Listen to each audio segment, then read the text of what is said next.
Mark Holland. I ride a Kawasaki Concourse C14, and as such I'm always looking for good motorcycle gear, and I ran into a situation about a week ago where I realized that I needed to upgrade my rain jacket. As somebody who reads a lot of reviews, I get a lot of information from reviews, so I try to do reviews myself to help other people learn the things that I've learned so that maybe I can help them make a more informed purchase and they can be happier with the things they buy. So what led me to doing this review right here is I just purchased the Tourmaster Sentinel 2.0 rain jacket. Had it shipped from Revzilla to Cycle Gear, and just went and picked it up, tried it on. And one of the things that really struck me about this was that in earlier reviews, it seemed that there was one feature that people didn't either understand or they overlooked, and I think it's an important one. I'm going to spend just a minute or two going through just a few of the features, but I'm really going to finish up by focusing on that other one because it was really the reason why I was prompted to do this review in the first place. So let's get started. One of the things I liked about this jacket is it's ripstop nylon. It's very durable. You can see just by the design of the cloth. It's not cheap. It's not a very thin material that's coated on the back. The material itself is designed to hold up, and being that it's Tourmaster, I would expect that because Tourmaster, they really make good quality products. I have one of their jackets, and it really does a phenomenal job. Some things that drew me to this jacket. There's a padded collar, so it'll be real comfortable in the back of your neck when you're riding, but more importantly, one of the things that was most important is the inclusion of this built-in rain hood. It's very thin. It's actually like something that you'd see in like a stretch bandana, but this goes under your helmet. It looks like it would be just over my ears, but it's thin enough to where it's not going to make my helmet feel tight on my head, but yet it's going to keep the rain off the back of my neck when I'm riding, because no matter how good my helmet is, there's always that gap between the rain gear and the bottom of the helmet, and if you lean forward just a bit, you get that rain down the back of your neck, and this takes care of that. That was one of the features that was real important to me about this jacket. So, and as you can see, it stows neatly back behind the collar. So it's really, it's no burden to have it there if you don't need it. I can't imagine why you wouldn't, because if it's raining, you'd want to keep that off the back of your neck.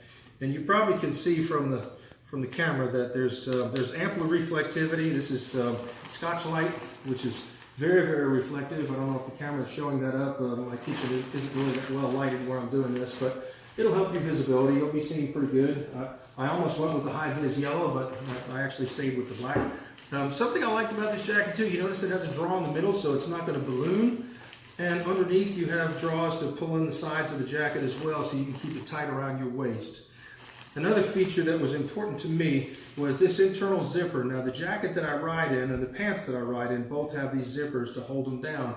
And what this will do is when you're riding at highway speeds, it'll prevent the back of the jacket from ballooning up and of course water going down the back of your spine, which is always nice. And like I said, that was an important feature.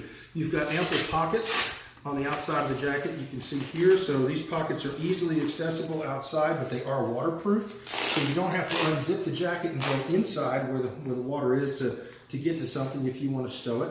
That makes it nice. And they even have a breast type pocket where you see this Scotch light on here as well. And this is a zip up pocket where you could keep something inside if you want to keep a map or your phone handy or whatever. I mean, I happen to ride with my phone on a mount in front of me, but I think this is an important feature.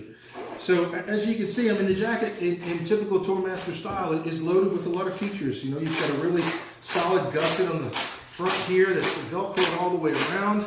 It's got double Velcro to seal up the zipper, and it has an internal flap that turns over to keep the rain from getting up inside. And the inside of the jacket is lined to make it comfortable so it won't stick to you.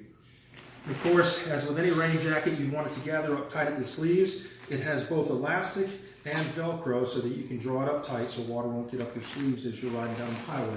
So, you know, that being said, I mean, there aren't too many other things that I think I could point out about this jacket, other than it seems very well made. And I think it's going to hold up really well, especially since it's Tourmaster. And I think the price point is very, very affordable.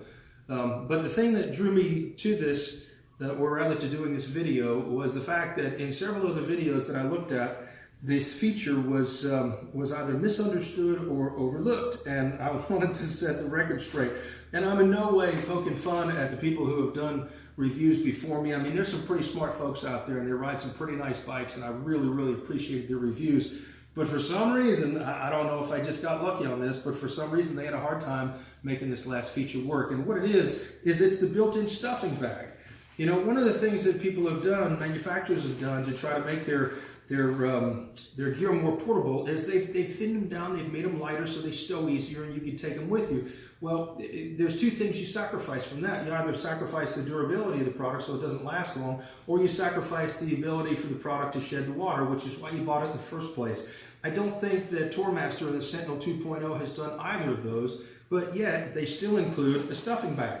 And like I said, in previous videos, when I looked at the video and was trying to decide if I was going to buy this jacket, nobody seemed to be able to get the stuffing bag to work, and I don't understand that, but I'm here in this video as a final wrap up to the video to show you that the stuffing bag does indeed work. So what we're going to do is we're going to take the bag and we're going to flip the stuffing bag as part of the jacket inside out. And how does it tell you that that's what you're supposed to do? Well, there's no instructions, but there's this little handy hook that's allowing you to hang this thing if you want to stow it someplace, and it's inside the bag.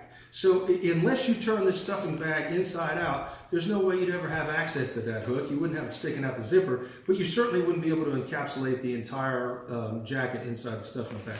So having said that, I've got my stuffing bag inside out, I've got my jacket laid down flat, and I'm just going to begin to poke this stuff in like you would anything in a stuffing bag.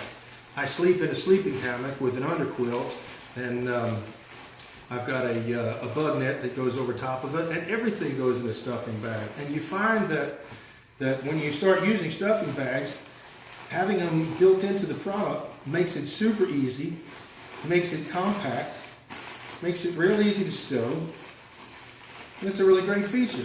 Now, I can tell you, I'm not going to leave this way because I don't want my jacket all crumpled up. I want to do a little bit nicer job putting this away. But for the sake of this video, because I'm sure y'all don't want to watch me, sit there and delicately fold this thing up as, somebody who's doing laundry.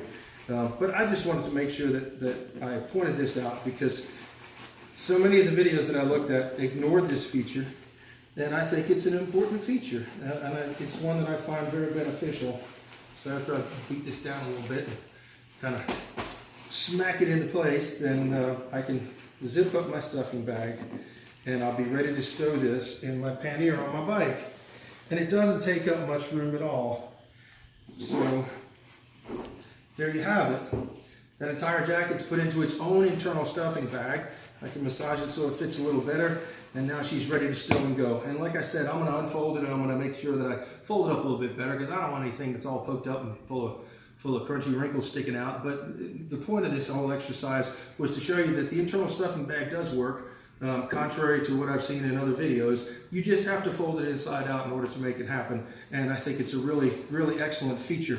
The funny thing is, I saw the stuffing bag in the back. I had seen the videos and saw that it didn't work, so I just kind of ignored it. And I didn't really focus on it until I looked at the features that came on the card with my Tourmaster Sentinel jacket. And about the third feature down, it says self-contained storing pouch allows the jacket to stuff into itself for storage. And that's what got me on the mission to figure this out. So I just want to share that so y'all have the information. If you like this video, this is my first that I've ever done. I might start doing some more. So if you do, just hit some likes. If you have some comments, go ahead and post some comments. I welcome any improvements. And I thank you all, and I hope this helps you make a more informed choice for the gear that you need for your bike.